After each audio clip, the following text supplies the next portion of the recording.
Greetings to you and welcome to the fourth session on the Gospel of John. I'm Timothy Muse, lead pastor here at St. Paul's Lutheran Church in Alliance, Ohio.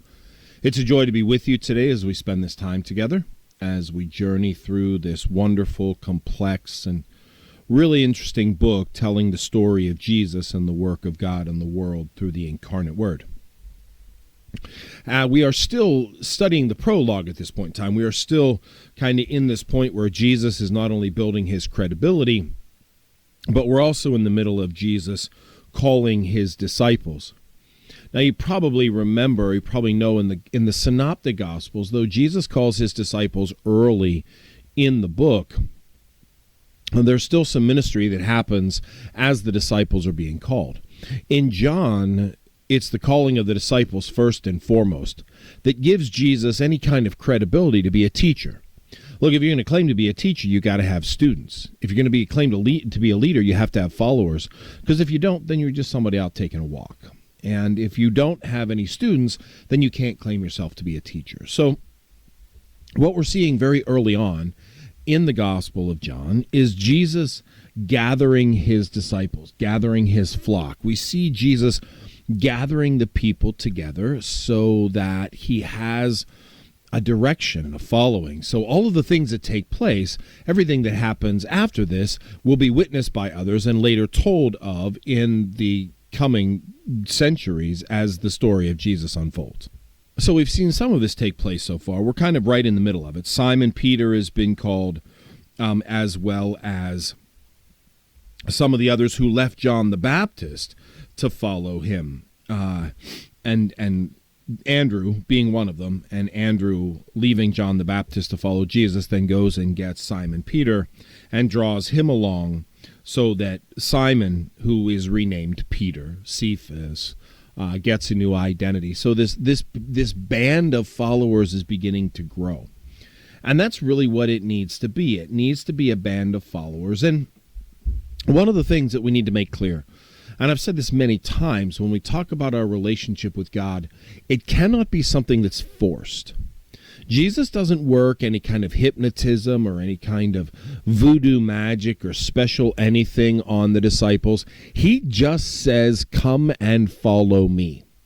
And they follow him. He gives them the invitation. It is by God's design and by God's intervention that the disciples are inspired to follow, but they're not forced to, any more than we're forced to follow today, because we're not. When you force something, it's not a relationship. When you force something to happen, it's not something that happens naturally or something that happens out of desire or generosity. It's something that happens out of force. Well, that's not a relationship. That's slavery. That's indentured servanthood. That's oppression. And God's not interested in any of that. God's not interested in any kind of oppression or slavery or forced indentured servanthood. God wants us to have a relationship. So if we're going to have a relationship, we need to do it voluntarily. And the disciples all begin their time with Jesus voluntarily. He doesn't force them. He doesn't make them. He doesn't require them. He invites them, and they follow. And you know what? Throughout the centuries, that's really where it's been. Throughout the whole of the Christian church, that's how the Christian church has grown, is through the invitation. It is through being invited to come and follow. Come and follow. That is what we do as we invite others. Come and see this Jesus. Come and see. Come and see the work of God in the world. Come and see the work of the divine in the world. Come and see. That's the invitation. And we as disciples, we as modern day followers of Jesus Christ, we extend that same invitation. Come and see. Come and see. We're not going to make anybody. We're not going to force anybody. A relationship with God is not something that can be forced. And we don't see it in the Gospel of John. We don't see God forcing any kind of relationship throughout salvific history. The relationship is difficult. Don't get me wrong. The relationship has its expectations that maybe people can't live into. But God never forces. Because if God forced us, then would be nothing but puppets on a string. And that's not what God wants. That's not a relationship. God doesn't want a bunch of divine marionettes. God wants people to follow and love and commit. So we're right in the middle of that. Simon Peter has been brought in with his brother Andrew. So we're in chapter 1, verse 43. The next day, Jesus decided to go to Galilee. He found Philip and said to him, "Follow me." Now Philip was from Bethsaida, the city of Andrew and Peter.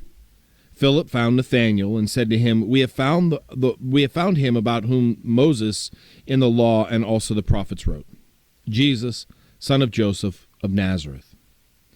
Nathanael said to him, "Can anything good come from Nazareth?" Philip said to him, "Come and see."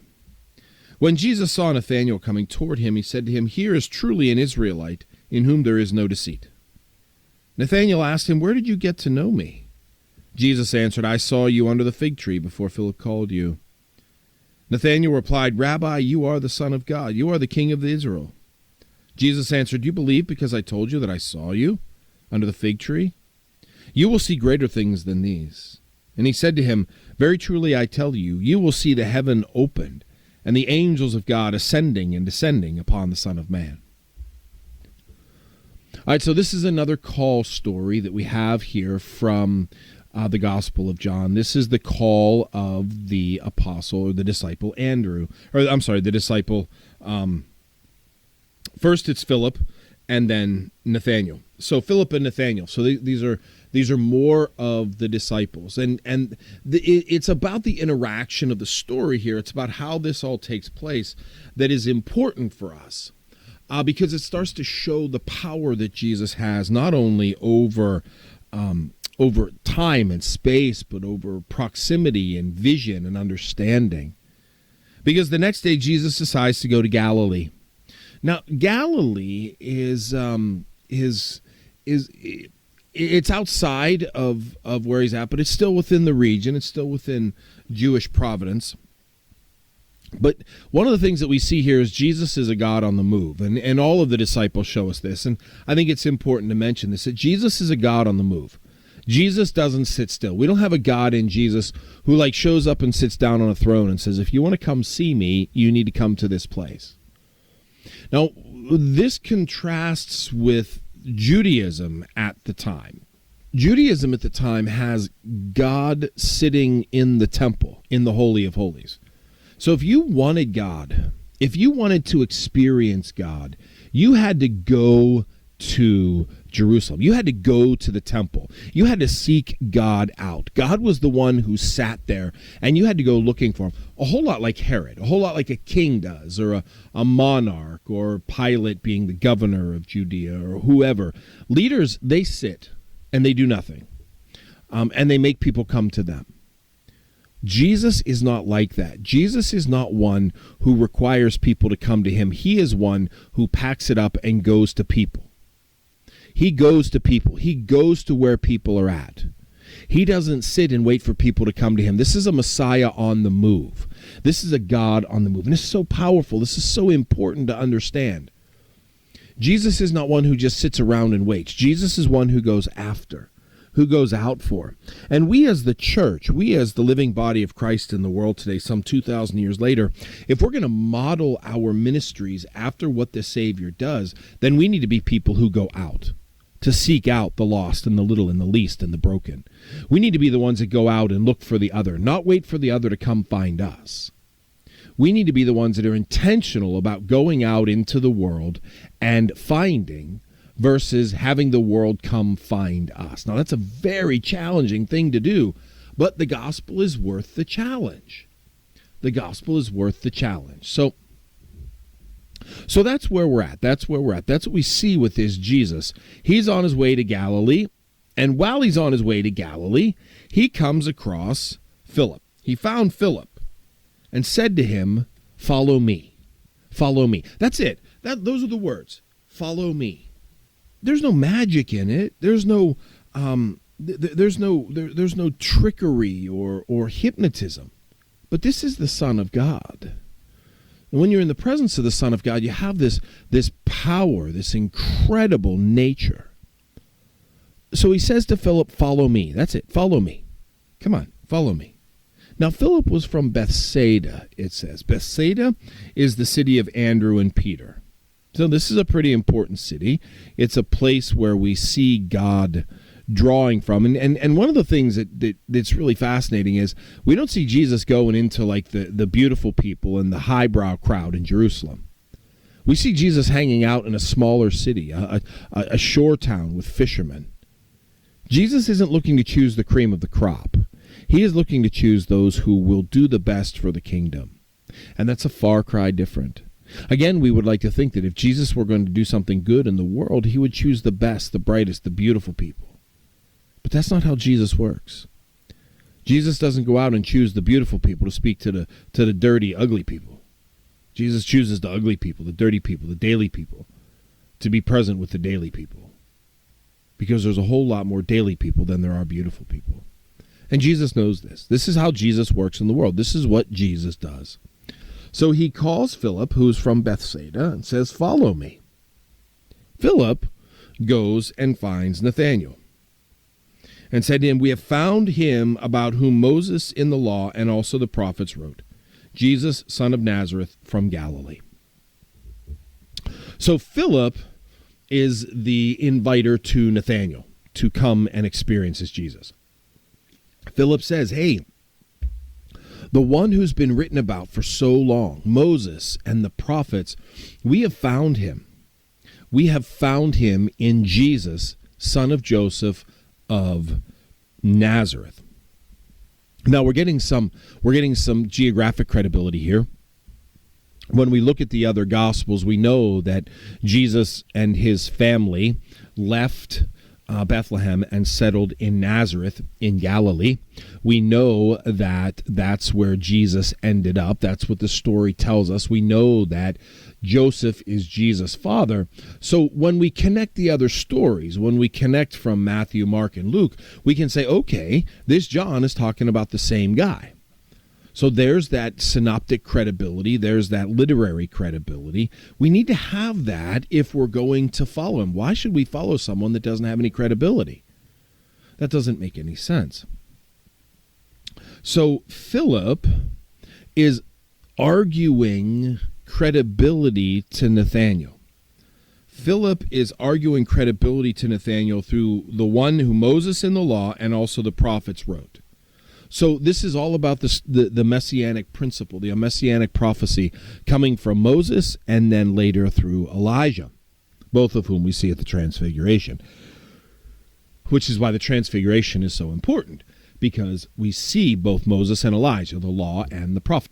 So that's the statement. Come, and so Philip tells this to Nathanael, Jesus, son of Joseph from Nazareth. Now, of all of the things, this is classic human. This is classic human arrogance and elitism. This is exactly how the world has been laid out for so long, and we still struggle with it today. Because Nathanael's first response isn't, "Are you sure? How do you know? What proof do you have? What experience did you have?" No, Nathanael says, "Can anything good come from Nazareth?" Can anything good come from Nazareth? The location, his prejudice, was the first thing that came out of his mouth. And for anybody in the ancient world, that would have been the case. I mean, Nazareth was outside of the respected order. It was a podunk little town. It was nothing, and nothing good came from it. So nobody went to Nazareth. Why would you go to Nazareth? Nothing good came from Nazareth. So Nathanael's first response is, and it's classic God. It's classic God because we never see God working from the top down. We always see God digging from the bottom of the barrel or pulling in from the outside. We always see God choosing the path that makes the least sense rather than the path that makes the most sense. So for God to choose not only to be born into humankind through a baby to an unwed teenage mother, but we also see God coming from Nazareth in Galilee. Can anything good come from Nazareth? Well, if God ordains it, it can be good from anywhere. And that's really the key that I think we need to draw away from with this is that our prejudices, our drawbacks, our detractions, the thing that we call less than, that's got nothing to do with God. That's got everything to do with our own fear and our own desire for control and our own hatred and our own ignorance and our own blindness. Can anything good come from Nazareth? Well, of course something good can come from Nazareth. That's where the Messiah comes from. So we already see, we don't see anything about Jesus' capabilities. We see that his origins are already a challenge. That from where he resides, from where he comes, is already a struggle for some. And he will continue to have that struggle because Jesus isn't of royal pedigree as it shows in the social structure.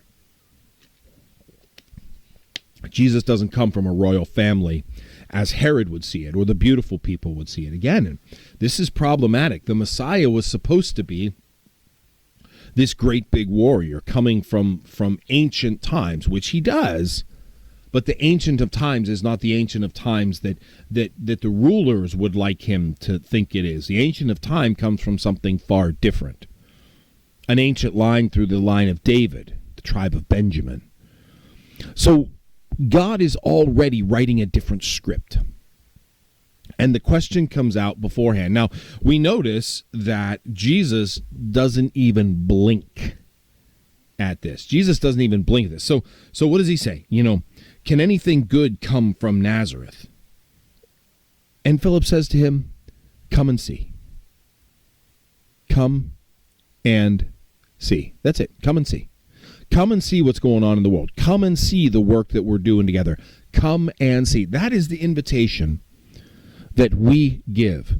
So someone to say, hey, I met the Savior, or I have Jesus in my life, and this is what Jesus has done for me. And someone's like, really, is that true? And then our reaction is, come and see. Come and see for yourself. Come and experience yourself the power of God's love and grace. Come and see for yourself what God can do for us. That's the statement. Come and see. So when Jesus is talking to somebody, it's follow me. But when somebody is talking to somebody else, when it's human to human, when it's person to person, come and see. Come and see the power of this God. Come and see. So he does. Nathanael takes the chance. Nathanael takes the chance and he goes. And as he is far off, we see when Jesus saw Nathanael coming toward him, he said, here is truly an Israelite in whom there is no deceit. Now, this sounds like a bit of jesting here, a little bit of sarcasm. Because the Israelite in whom there is no deceit just questioned if there's any capability of anything good coming from Nazareth. Not showing the full, what we would say, complete, all-in faith of the Messiah. Well, you see, the Messiah is of unknown origin, so nobody knows where the Messiah is going to come from, but he's certainly not going to come from Nazareth, is he? Good Lord in heaven. That's not going to happen. But he does. There's no deceit in this Israelite. So Jesus is kind of taking a little jab at him, a little poke in the kidney, if you will, a little ribbing, which is what that means. You get a little poke in the ribs, a little ribbing. Jesus giving him a little ribbing, and he says, how do you know me, Rabbi? How do you know me? Where did you get to know me? And Jesus answered him, I saw you under the fig tree before Philip called you. That whole little interaction you had with Philip about the Messiah and anything good coming from Nazareth, yeah, I heard all that. I'm part of all that. I know all that. I'm in all that. So when you decide to come and follow me, I know that there's doubt in you. I know that my origin, my geographic origin, is a struggle for you. I know that. I saw that. I heard it. So I know that my origin is a struggle. I know that you have questions. So now it will be up to me to prove that you don't have any more questions, that your discipleship, your allegiance, your loyalty is strong, and that will be part of the work. So then Nathanael replied, Rabbi, you are the Son of God. You are the King of Israel. You are one. And part of the messianic prophecy, part of any kind of Messiah, is to be able to see beyond just what is there, to be able to see distance, to be able to see deeper, to be able to know the hearts and the soul and the minds of people. So Jesus does show that he has the capability of seeing beyond just that which is obviously right in front of him, which is very much a messianic trait. And the Messiah would be the Son of God. So Nathanael's proclamation of him is not inauthentic. It is actually spot on. It is spot on for what the Messiah is supposed to do and who the Messiah is supposed to be. The Messiah is supposed to have that capability. And so since the Messiah is supposed to have that capability, Jesus is showing that he does, but he's also showing that he heard what Nathanael had to say. So Nathanael can't just get away with throwing down on Jesus' hometown without having any kind of recompense or resource or anything of that nature. I saw you under the fig tree. Do you believe because I told you I saw you under the fig tree? You will see greater things than these. So the disciples, in their following Jesus, will experience these massive amounts of what we would call extraordinary or supernatural events. Supernatural being outside of the natural order. Being able to see around a corner would be supernatural. Being able to see a few minutes into the future would be supernatural, because it's outside the natural order. That's what it means to be supernatural. I know Hollywood and a lot of novels have made supernatural, a very specific, but anything outside of the natural order is what we would consider to be supernatural. So Jesus is acting in a supernatural manner by being able to see beyond just what the eye length is there, and that is to be able to see Nathanael underneath the fig tree. But Jesus says, look, if this is what it means, if this is what it's going to take for you to believe, trust me when I tell you, you're going to see far greater things than these. You're going to see far greater things than these. You're going to see angels rising and ascending and descending on the Son of Man. You're going to see this interaction, this one-on-one interaction between God and human. And this is all necessary because as we move into the book, we're going to see that Jesus is going to ask the disciples to believe in some really difficult things. So they have to buy in. They have to agree that Jesus is the Son of God. There can't be any wavering doubt. They have to be all in. Because if they're not all in, then they're not going to tell this story and they're not going to share it when the time comes. They're going to run, they're going to balk, they're going to be afraid rather than being committed and invested in this whole Jesus movement. And that's what he's going to need them to do. He's going to need them to be completely invested. So this is the wrap-up of the calling of the disciples. Because when we get into chapter 2, the ministry begins. When we get into chapter 2, we're going to see the ministry of Jesus kicking off. We're going to see the ministry of Jesus beginning. And the disciples need to be in place in order for Jesus to do that. The disciples need to be in place in order for Jesus to do that. They need to be there to witness what's going on. So Jesus needed to make sure that he had everybody in place so that everybody was there to witness what was taking place, so that when the story is being told later, when people are like, oh, okay, this crucified and risen Jesus, well, where does he come from? Well, here's the messianic origins. Here's the beginning. Here's how he got his disciples. Here's what kind of power he exhibited over the earthly realm, over the physical realm. Jesus needs to experience, he needs to create this credibility, and then it needs to extend throughout the entirety of the book, and we're going to see that.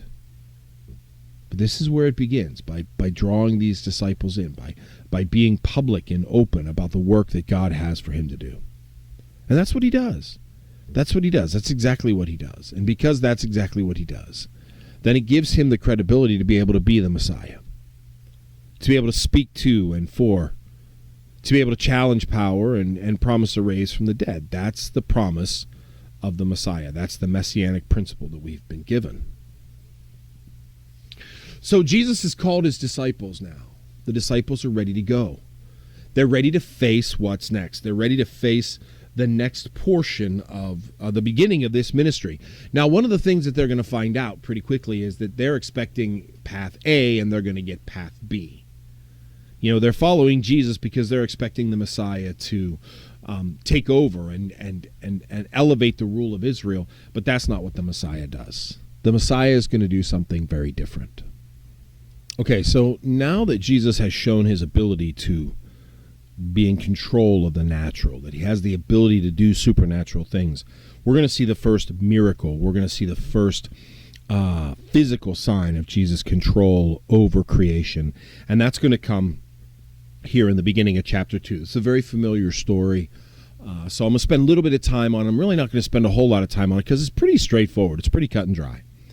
On the third day, this would be, so we have the next day, Jesus decided to go to Galilee. So the first day, John the Baptist says, here's the Son of God, and Andrew follows and gets Simon Peter. The next day, we have Philip and Nathanael. On the third day, there's a wedding at Cana in Galilee. What Cana is a small portion of Galilee. And the mother of Jesus was there, and Jesus and his disciples had been invited to the wedding. So this is a wedding feast, not uncommon, not completely out of the ordinary. Now, it is here that some belief structures make marriage a sacrament. We in the Lutheran Church do not. We in the Lutheran Church do not see marriage as a sacrament. A sacrament being a command of Christ with the words of grace attached to an earthly element. Jesus commands us to do it with the words of grace attached to an earthly element, baptism and Eucharist. But there's really no earthly element, and there's really no command here. Jesus doesn't command anybody to get married. He's just at a wedding. He's at a party. And his mother is there. So it's a local gathering. It's probably some kind of family friend or some kind of local communal gathering. And the wine gave out. The mother of Jesus said to him, "They have no wine." Which this would be a huge insult to not be prepared. As the host, this would be a huge insult not to be prepared. Which tells me that this is probably someone who Mary, Jesus' mother, cared about. Because she is concerned about this. She's concerned that the wine has run out, which means that this is someone that Mary is concerned about. This is someone that Mary has some concern over, wants to make sure that he doesn't lose standing or status in the community. So, but Jesus says, what concern is that to you and to me? My hour is not yet come. Jesus is not concerned about standing. He's not concerned about looking good in the eyes of the world. He's concerned about looking good in the eyes of God. He's concerned about doing the right thing in the eyes of God. He's not concerned about looking good in the eyes of the world. He doesn't care to look good in the eyes of the world. The eyes of the world don't matter to him. What matters to him is the eyes of God, to do the right thing in the eyes of God for the sake of the kingdom. That's where Jesus is at. So Jesus doesn't care. Jesus is like, that's not my concern. It's not your concern. I didn't come here to make sure that somebody did, that somebody had their wine, that they made sure they did the right thing. That's not my gig here, Mary. That's not my gig here, Mom. I'm not here concerned about that. Well, his mother said to the servants, do whatever he tells you. So somewhere along there, maybe she gave him the look, maybe she gave him the mom look, or, kind of shrugged her shoulders, or, did whatever moms do to convince their kids to do something without saying anything. Ultimately, Jesus relents. And so what he does is there's 6 stone water jars for the Jewish rite of purification, each holding 20 or 30 gallons. So basically these stone jars of water, so if you were coming into someone's house, you would wash your feet and your hands and your face. So there'd be these water jars. Now, you wouldn't stick your hands or your face in the water. Water would be drawn from the jars and poured into a little basin or a bowl, or maybe just poured over your head. So there would be washing bowls. So we don't have to worry about kind of the sanitizing or this. This isn't water that someone, dipped their head in to wash their face, or, has stuck their arms up to their elbows. This is water drawn for that purpose. But it's just regular water. There's nothing real special about it. There's nothing real important about it. As a matter of fact, this is water that is set aside for the lowest possible thing to do, and that is to wash oneself. That water is designated for very low status things. That water is looked upon as the least important of things. And yet Jesus uses that. Jesus uses those jars.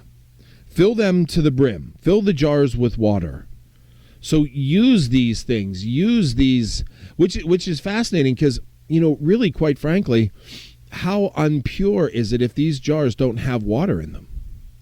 Either everybody's washed themselves, or there isn't a care about that Jewish Puritanism, that Jewish, the purification ritual. But either way, they fill them. The servants fill the water to the brim. And then Jesus tells them to draw it out and take it to the chief steward. Draw some of that water out, put it in a ladle, put it in a cup, and take it to the chief steward. Chief steward being the one who oversees the party. And so they do as they're told. They draw some of the water out and they take it to the chief steward, and he drinks it, and he is guffawed. This is good wine. This is the best wine. This is the wine you use at the toast, not that you drink at the end of the party. Because when Jesus does something, he's not going to make inferior wine.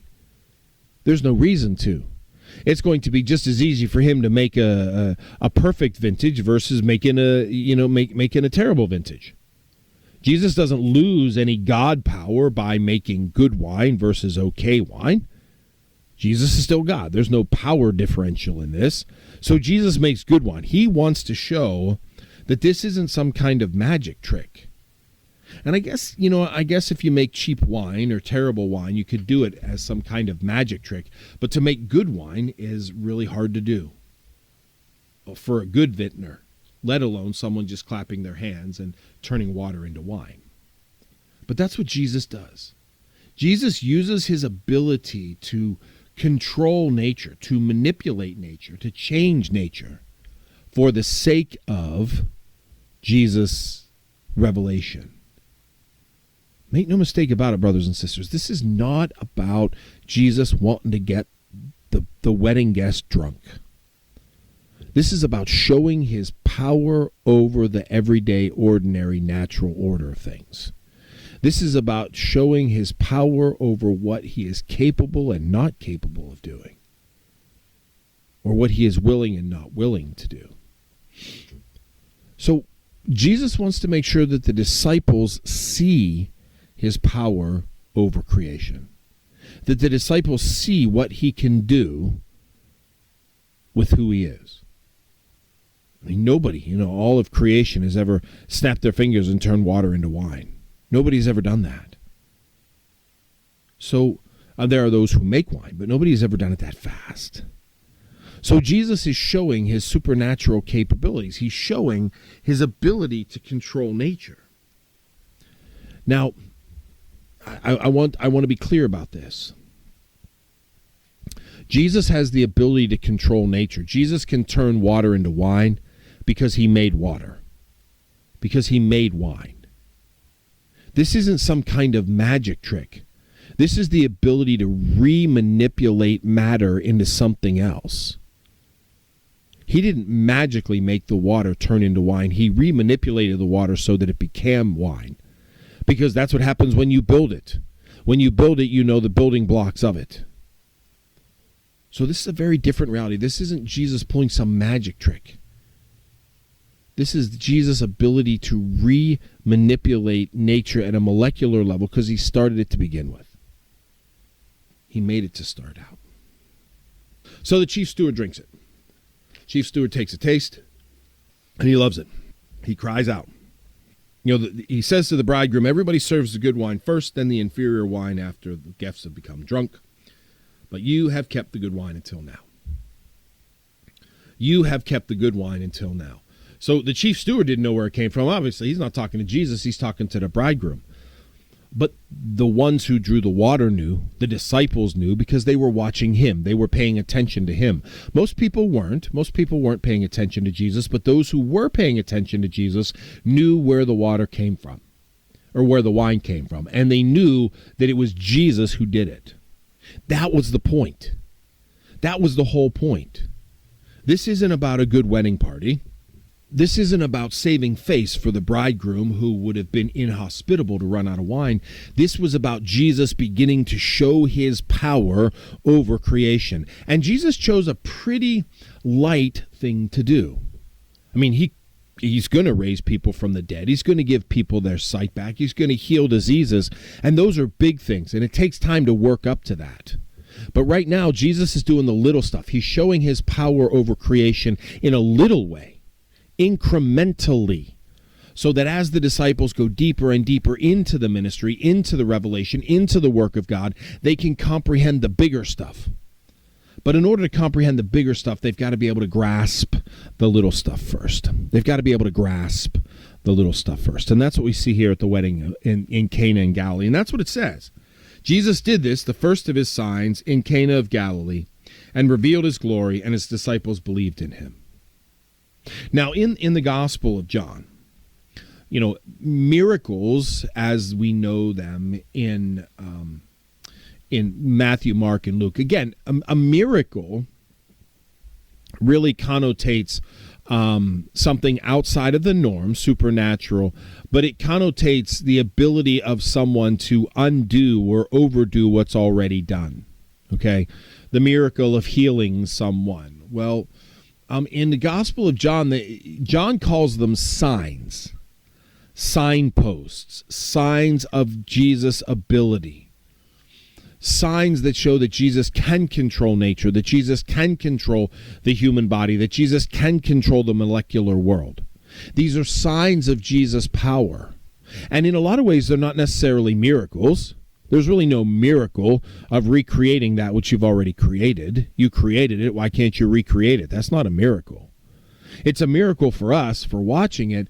But for Jesus, this is just the power that he has. These are signs of his greatness. These are signposts for people who are following to go deeper into this relationship with him. Why should I follow this guy? Well, here's the sign. He can turn water into wine. Do that. And then when he has these other signs deeper on into the book, then we see greater the opportunity for people to follow and the reasons why people follow. But this is the first of his signs, and it's a pretty big sign as it comes to us, because we would never do it. But earth-shattering, it's not really that big of a deal. Okay? It's not really that big of a deal. It's not really that big of a deal that that Jesus would be able to do this from an earth-shattering standpoint. I mean, unlike raising someone from the dead or giving them their sight back. But it is still a big deal, because no one's ever done that before. In order to change water into wine, you need to have grapes and fermentation and a long process. Jesus did it in a matter of minutes. So that's showing a power of greatness over the natural world. All right, so one more verse here. We're going to tell. So there's the next portion is one verse. After this, he, that be Jesus, went down to Capernaum with his mother, his brothers, and his disciples, and they remained there a few days. Okay, so that's a very short verse, very little piece, but there's a really big piece of information. So remember I said that this wedding was probably a family friend or some kind of acquaintance, enough so that Mary would have been concerned about them running out of wine and Jesus helping them. So this would have been somebody that has some importance in the life of Jesus, in the life of the family of Jesus, because the family was there, including Jesus' brothers. All right. So there's been an ancient debate throughout the church. And the ancient debate throughout the church has always been, did Mary, the mother of Jesus, remain a perpetual virgin? Now, there are some who argue that Mary, the mother of Jesus, never had any kind of marital intercourse, never had any more kids, never had any more interaction, that she just had Jesus, and then after he was born, that her and Joseph remained celibate and there was no more kids to be had. We in the Lutheran Church do not believe that. We in the Lutheran Church do not accept that. We do not accept the perpetual virginity of Mary. We do not accept that Mary remained perpetually a virgin. There's no reason for her to. She was a virgin when she gave birth to Jesus, pure, untouched, so that the sin of Adam passed on from generation to generation through sexual interaction and natural childbirth would not touch Jesus. That was the point. Mary had never had any kind of intercourse, and when she was impregnated by the Holy Spirit, that was done in the purest of fashion, so that there was no sin that was passed on from generation to generation. But once Jesus is born, then what Mary chooses to do with her husband after that doesn't affect his divinity in any way. It doesn't affect his place. So there is no scriptural or salvific reason for Mary to remain a perpetual virgin. The only reason one would want to do that is because one would want to put Mary up in with her humanity against the humanity of Jesus. The scriptures never do that. Mary is a woman, a really important woman. She does something very, very important for the sake of the world, but she still is, in fact, a woman, not divine in any way, shape, or form. She answered the call that God put upon her, but that did not make her divine. That just made her faithful. But there's no reason. There is no reason for her to not have any kind of intercourse or marital relationships with her husband or give birth to any more children after Jesus is born. That will not affect Jesus' divinity in any way, shape, or form. Actually, all it does is affects Mary's standing, and Mary has a pretty high standing for giving birth to Jesus. So what we see here is we see it very clearly that Jesus has blood brothers, that Mary gives birth again to other children. In the ancient world, having one child would be foolish because the infant mortality rate was so high that a woman who had 10 kids was lucky to see 3 or 4 survive to adulthood. That's a heck of a risk if you want to take it, because remember, the window of a woman having birth is pretty small. So you want to have as many kids as you can within that window to carry on the legacy and the power. So here is the proclamation that that Mary was involved at the early part of Jesus' ministry. She was at the wedding at Cana, and she's also there afterwards as he goes down to his hometown. But his brothers are there, and his disciples. So there is some blood relative to Jesus somewhere. There is a bloodline that stems from the lineage of Jesus. Mary and Joseph had more kids after Jesus is born, but they really don't fit into the story. They don't mean anything. So we don't really hear anything about them. And they don't. They don't mean anything. They don't affect Jesus in any way, shape, or form. And this is a story about Jesus. So only when they interact with him are they important. But other than that, they're not. Same with Mary. Mary gave birth to him, but the only time she's important after that is when she interacts with him in the story. So we need to be careful. Again, and one of the things about Lutherans is we don't look for a mediator. We don't look for someone to argue with God on our behalf. We go straight to God. So we don't need a saint, or we don't need a brother of Jesus or anything to argue on our behalf. We go right to God. So with that being the case, Mary is just another woman, an important woman who does some pretty cool stuff, but she's just a woman at the end of the day. All right, my friends, we're going to stop here for today. We're going to halt here, and like always, my contact info will come up at the end of the session if you have any questions or anything of that nature. I hope this is helpful. I really do. I hope that this is helpful and that it opens up some eyes for you. I pray that you have a wonderful day and a great week, and I look forward to talking to you again soon. God bless you.